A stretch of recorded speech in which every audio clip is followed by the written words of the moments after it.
Hello everybody, नमस्कार and welcome to the channel. स्वागत है आपका भाइयों बहनों। देखिए, आज का टॉपिक है हमारा हाइपर एल्डोस्टेरोनिज्म। इससे पहले कुशिंग सिंड्रोम का वीडियो डाला है मैंने। ये सब किसके अंडर चल रहा है? एड्रिनल कॉर्टेक्स के अंडर चल रहा है। तो आप अगर कहानी के अगर जज्बातों को समझना, एकदम तह तक पहुंचना है, तो आप पहले वीडियो से चालू करें दोस्तों, मजा आएगा। Guarantee, the orgasm is guaranteed. देखिए, हाइपर एल्डोस्टेरोनिज्म, देखो इसमें क्या होता है। एल्डोस्टेरोन, हाइपर एल्डोस्टेरोन मतलब एल्डोस्टेरोन का सिक्रीशन बढ़ गया, increase secretion of aldosterone, that is called hyper aldosteronism. ठीक है, समझ गए।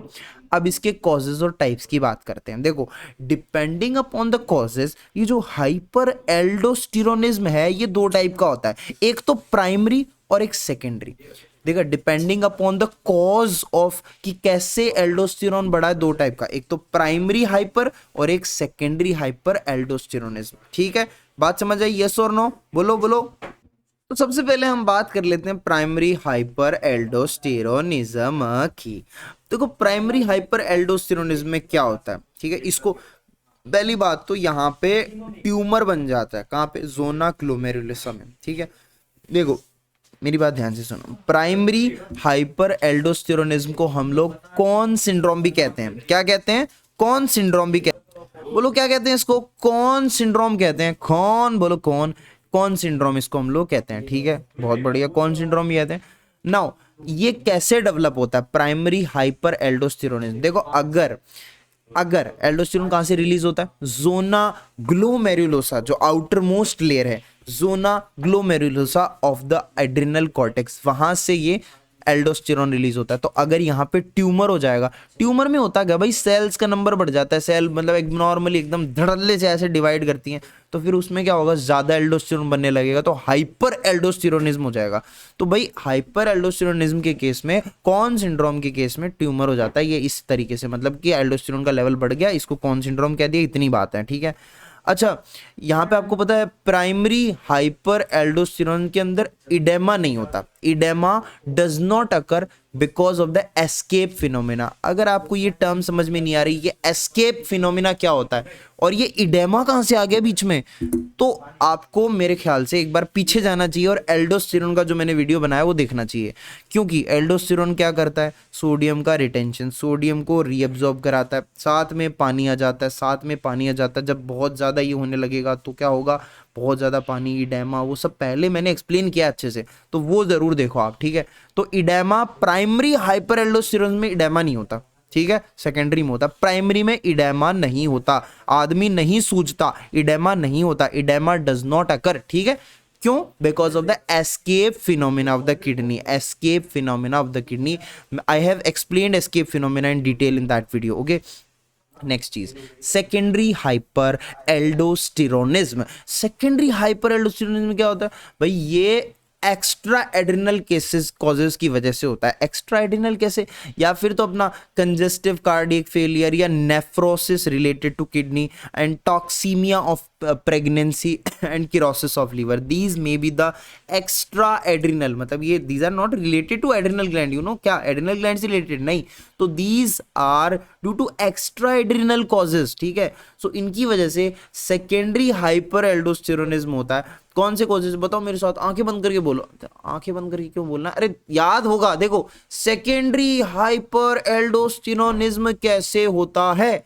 पहले congestive cardiac failure, nephrosis, toxaemia of pregnancy, cirrhosis of liver, very good, ये चार एक्स्ट्रा एड्रिनल कॉजेज हैं। अब आगे बढ़ो, साइंस एंड सिम्टम। देखो ध्यान से सुनना, पहला साइन सिम्टम क्या होगा? अगर आपका एल्डोस्टेरोन ज्यादा हो गया है तो क्या होगा? पानी का, सोडियम का रिटेंशन ज्यादा होगा, पानी उसके साथ ज्यादा बॉडी में आएगा, तो ईसीएफ की वॉल्यूम बढ़ जाएगी, तो ब्लड वॉल्यूम बढ़ जाएगी, तो हाइपरटेंशन हो जाएगा।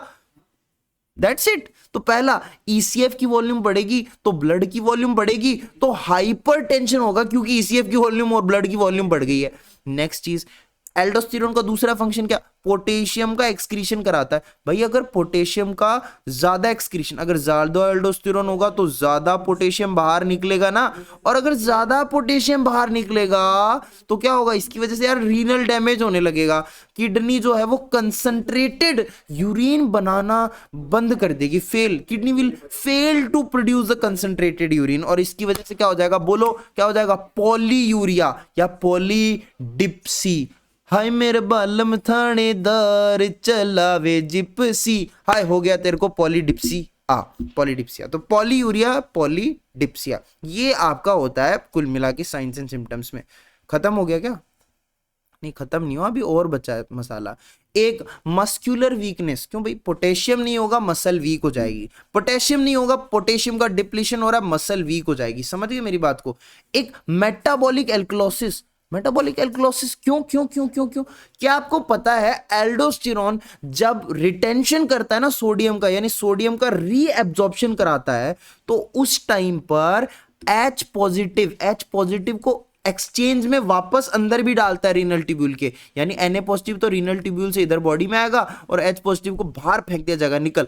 तो जब H पॉजिटिव की कमी होने लगेगी बॉडी के अंदर, लाइक बहुत कम बाहर एक्सक्रीट होने लगेगा, क्यों, एल्डोस्टेरोन ज्यादा हो गया तो ये वाला काम ज्यादा होगा, तो H पॉजिटिव ज्यादा बाहर जाएगा, तो क्या होगा, H पॉजिटिव की कमी यानी एल्कलाइन चीज यानी बेसिक कैरेक्टर, और H पॉजिटिव ज्यादा, सॉरी कमी में साइन तो बड़ा बढ़ने वाला बना रहा हूं, तो H पॉजिटिव की कमी यानी एल्कलोसिस, और बेशी हो जाता तो बेशी मतलब ज्यादा, बेशी हो जाता तो क्या होता, एसिडोसिस हो जाता।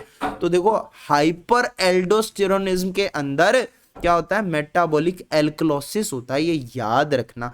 और ब्लड कैल्शियम लेवल भी क्या होता है, यहां पे रिड्यूस हो जाता है, because of the metabolic alkalosis blood calcium level will be decreased which will cause tetany. Okay, calcium कम, टिटेनी, ठीक है।